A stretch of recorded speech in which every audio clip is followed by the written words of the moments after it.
Welcome back to the channel, guys. Today I'm going to show you how to do a oil change on a Craftsman ride-on mower LT1500. Figured today's a great day, being it's a beautiful day here in New Jersey. So to get started, I drove up on a ramp as well as lifted up the rear and put a jack stand on it, just for safety measures. On this particular engine, there's no engine filter. It's simply just drain oil and refill. Because what happens is, I'll show you why I'm doing it. This fuel cutoff solenoid wound up breaking on me. It was stayed shut and didn't operate properly. So what I did was I cut the nipple off, so this is just a plug and no longer a solenoid. So I put a manual solenoid in. And what happens is the fuel constantly flows through if you don't have that fuel cutoff in there. And what happens is it'll continuously flow through into the float and then go into the carburetor, which will then go into the cylinder head, and it'll leak into your engine oil. And it'll still run, but it'll run and misfire like crazy. And it'll obviously change the viscosity of the engine oil. As you can see, nothing crazy, but there are some metal flakes in there. It still runs. For all I know, it could have cleaned out a little bit more, but I obviously wouldn't recommend it.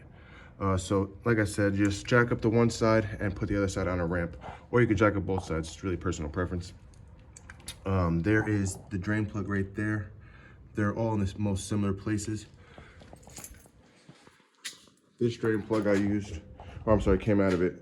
It is a 12 millimeter, but it's a square.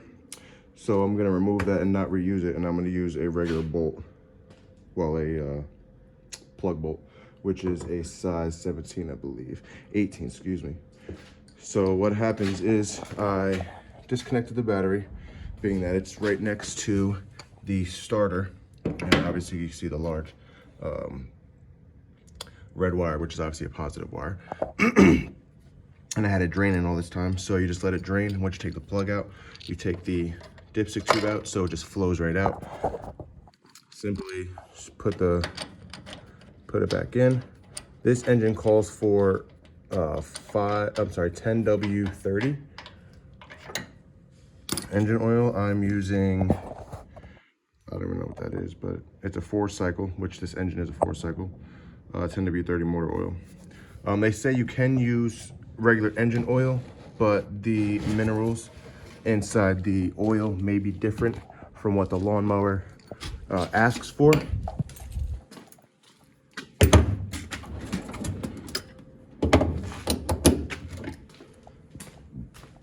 So I would obviously just use the lawnmower specific.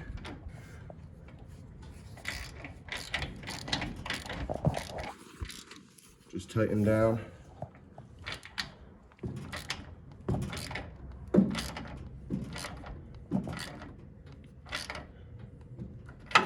You don't got to go too crazy because it does taper, so it will eventually get tight, and you don't need to crush it down because you will wind up damaging the block and probably crack it, and we obviously don't want that.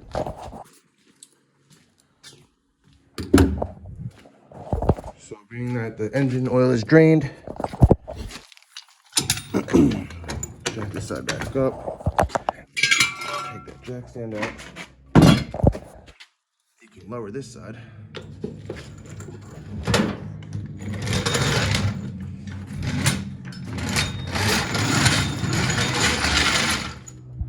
I have flat tires on mine.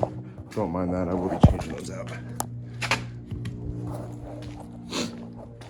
With it in neutral, which it is, you can simply just push it off.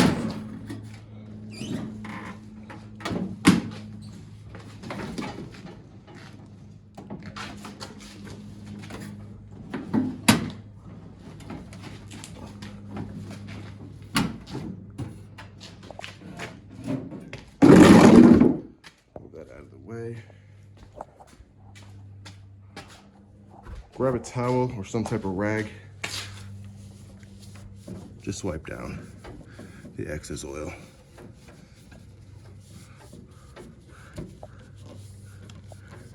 I did get this secondhand, so it is a little dirty. I never cleaned it when I got it.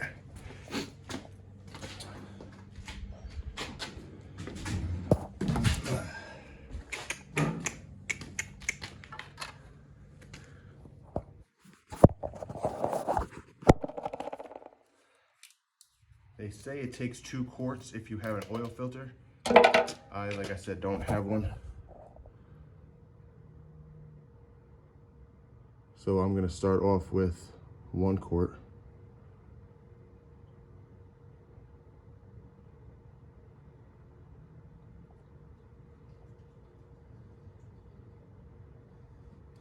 Actually, I'll start off with 3/4 of a quart.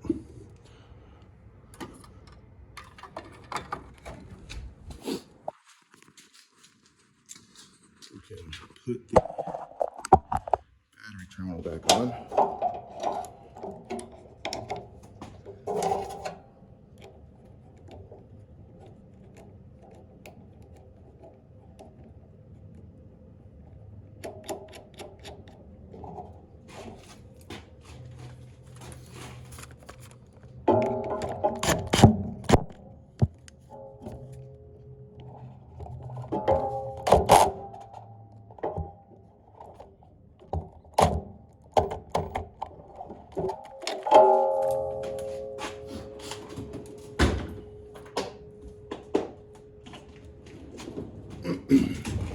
Put the cap back on if yours has one. If it doesn't, I would highly suggest getting a cap.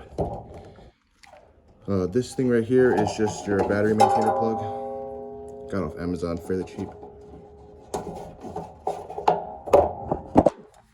Once you got that, just make sure it's in neutral. Start it up.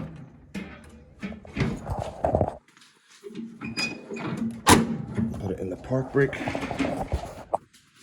Start it up, let it run for a little bit.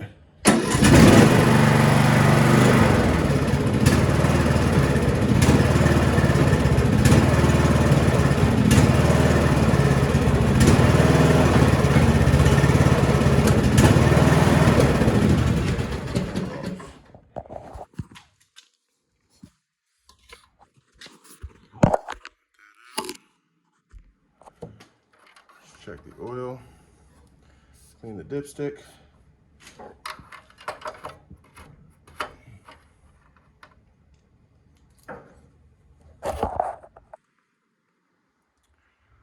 Yeah, so it takes just about a quart.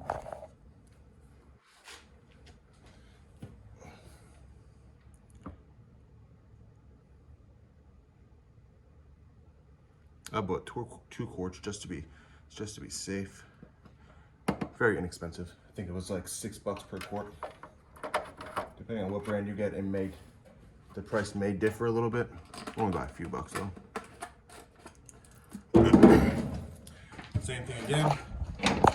Start it up, let it run for a few seconds.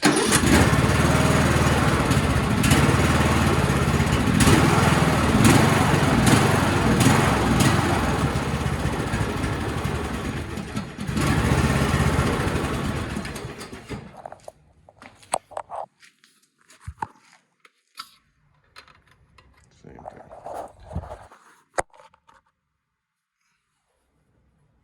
Clean off the dipstick, put it back in, pull it out, and recheck.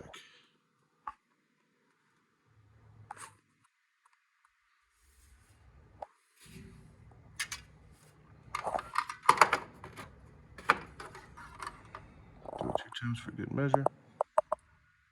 So this is now just shy of the first line. So I will have to open up that second quart and add a little bit more. But other than that, you pretty much get the idea. Once you have it up to the second dot, excuse me. Once you're up to that second dot, then you know you're good to go. Some of you may have a engine filter. Like I said, mine doesn't, but if it does, I would highly suggest replacing it. But other than that, it's a fairly simple job, just a few minutes of your time. If you take care of your equipment will take care of you. Always remember that. Other than that, guys, appreciate you guys coming out, checking out the video. Hope you guys have a great day.